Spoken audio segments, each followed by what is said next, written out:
sir. Good afternoon, Madam Chair and Senators. My name is Paul Harris, and I stand in support of this bill. I'm a Maricopa resident. I live in Peoria.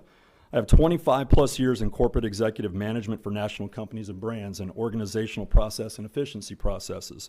So because of my background, I was actually asked to be a manager at the audit for the second session, where I managed multiple tables and trained the incoming table managers. When the tallying portion was done, I was trained and then became the lead trainer for the incoming volunteers for the photographic forensic portion of the audit, and was the floor manager for the last few weeks of quality control. I was there when the last pallet at the auditorium left. My name is on the chain of custody forms of hundreds of thousands of ballots.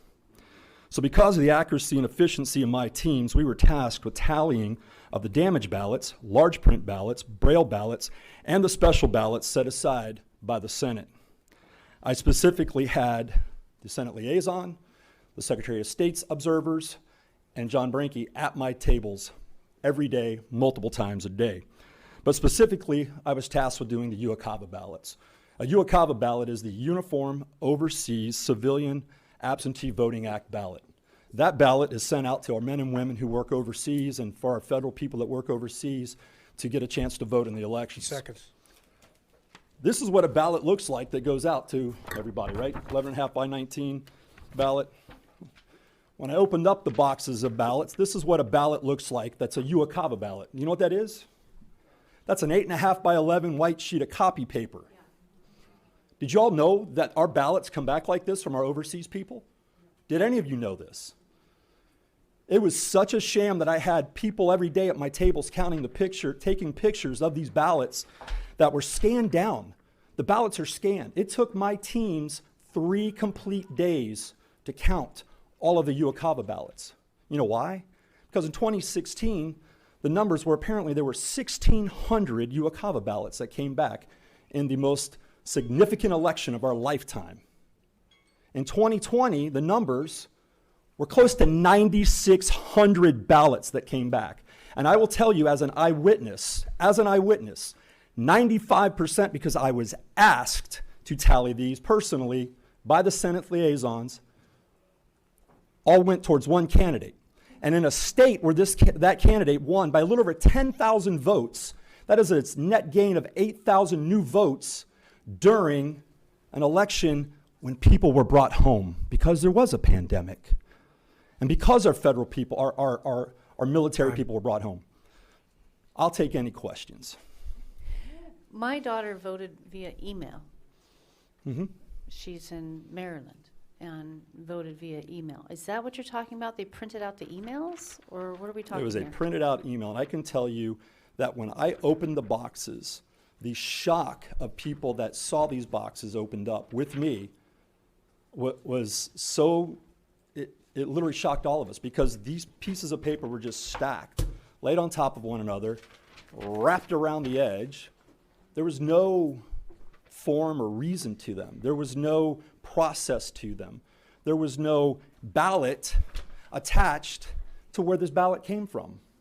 It's just a ballot that's been scanned on a piece of paper. Well, shoot, I guess I could have just printed off thousands of ballots and figured out a way to get them somewhere because I want to know how. I want to know how, as a business person and as a voter, how thousands of ballots are just scanned, and who counts these?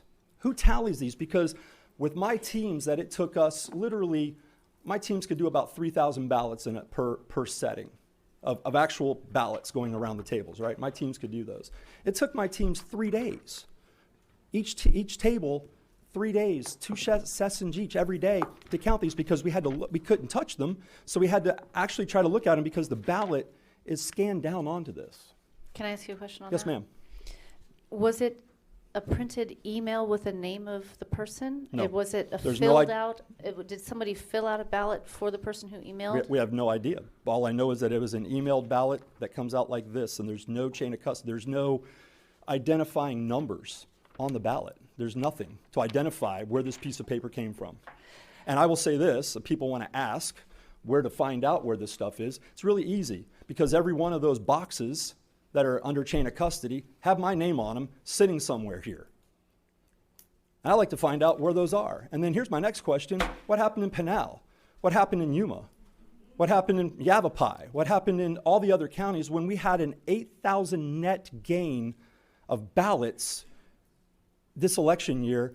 Do we even know how many federal employees we have outside of Maricopa County that vote absentee?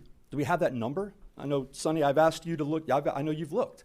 We don't have that number. As a matter of fact, we've at the audit have done a request of information from the federal government on how many actual UOCAVA ballots were out or expected to come back federally. And I will tell you that the last number we heard, that Maricopa County, not Arizona, made up for more than 20% of the nation's UOCAVA ballots. Can somebody explain that one to me? Is Jen Marsden still here? Jen, would you yield to Jen for a minute and see if she can explain to us the process of how do we know about UOCAVA, and then who transfers those emails onto a ballot, educate us on this. Madam Jen. Chair, I will try. So, okay, with a UOCAVA voter, you got to remember that they can't always return their ballot the way that we return ballots when we live here, right? Right. So we allow for them to return ballots via fax, for example. That fax comes into a secure portal at the Secretary of State's office. The Secretary of State's office contacts the county where that UOCAVA voter is casting their ballot and says, we have a secure form from a UOCAVA voter.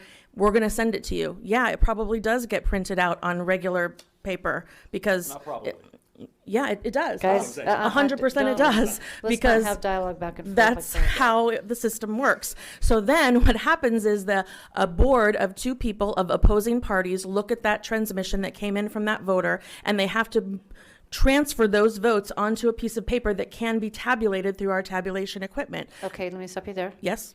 The board of two people, who verifies the parties of the people who are there in that board? Who verifies that that person is a Republican and that person is a Democrat?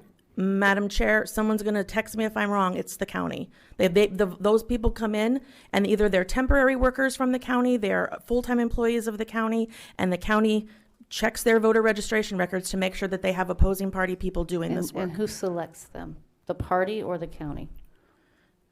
Who selects them? Madam Chair, I don't know the answer to that. I think it's the county, but let me find out who selects them, okay? Because of course we want confidence in who those folks are, Okay? right? Yep. So we want to know who's choosing them and who's verifying their party status and whatnot. So I'd Absolutely. like to know And that. Madam Chair, I understand, and I know I can tell the gentleman next to me is very frustrated and passionate and concerned, and I appreciate all of that. But that is not an example of the system not working. That is actually an example of the system working the way the legislature lined it up. It was Mr. Payton's bill years ago So what when we're we gonna- allowed for that. What I'd like to do is let's learn a little bit more about stuff that we, behind the scenes that we don't know, that we Okay. can add to policy to change that and tighten it up. Okay.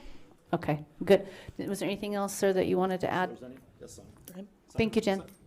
Yes, Senator. Yes, Madam Chair, and I don't know who to address this to, maybe Mrs. Marston or not, but Mr. Harris, how do you know that that's that piece of paper you saw was an original and not a copy of a copy of a copy? There's no way to know that is the point. And again, we were more shocked by the volume of ballots that it wasn't, again, so if it took two people, let me just say it took two people.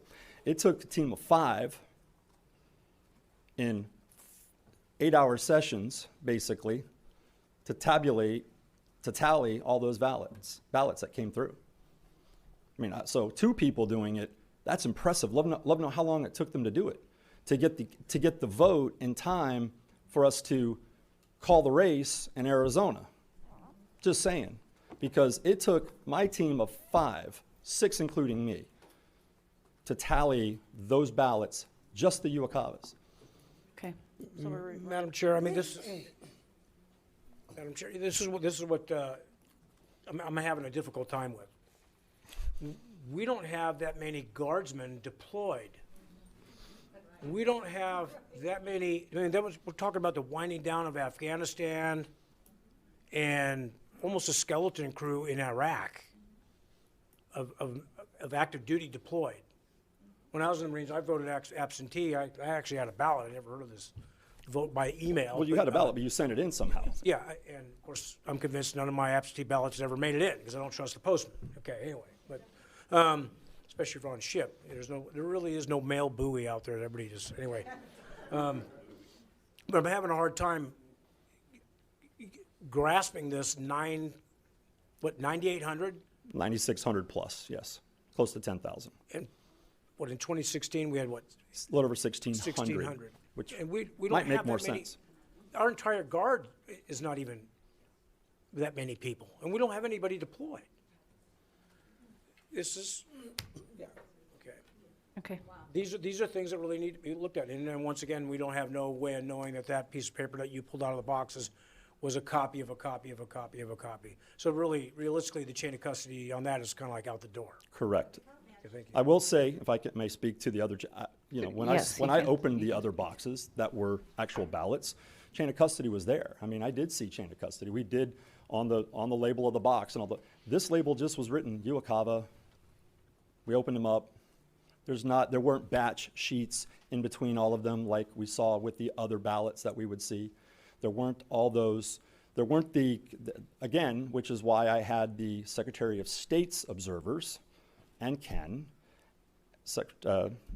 Bennett and John Branke at my tables both times while all these were being counted, while photos were being taken, not just from all the cameras that were overly redundant during the audit from on the table, which saw everything and the above, but they actually took pictures of these because we needed to show how is this possible that in 2020 we were sending in ballots on hammer mill or whatever it is, 8.5 by 11 white copy paper. So just to dial us closer back into the bill, one of the reasons they're UOCAVA is, and they can't get one of these to send back. Correct. So we're going to have to solve that issue. We're going to have to look at that. West Virginia has a unique way of doing it, but we're going to talk about it here because it's not on the agenda.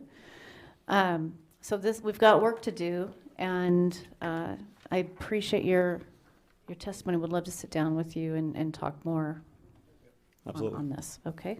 Thank you, Paul.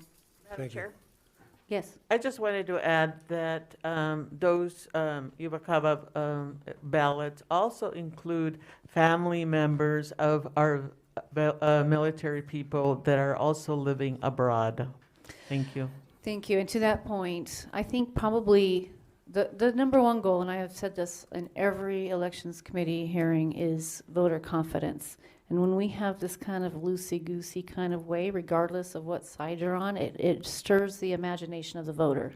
So if there's a way that we can tighten it up, we're not trying to suppress anybody's vote. We just want to increase the confidence that there wasn't a bunch of copies ran off. And there's, and so we all need to learn more about the process. And if we see things like this that we could tighten up, easy to vote, hard to cheat, right? So that's the idea. So as we're going through this last season, 2 years now, we've learned quite a bit, and we're not here to try and take anyone's vote. We just want to increase the confidence of the voter so the voter will actually go to the polls and vote. Okay. Anybody else? Cindy Sullivan.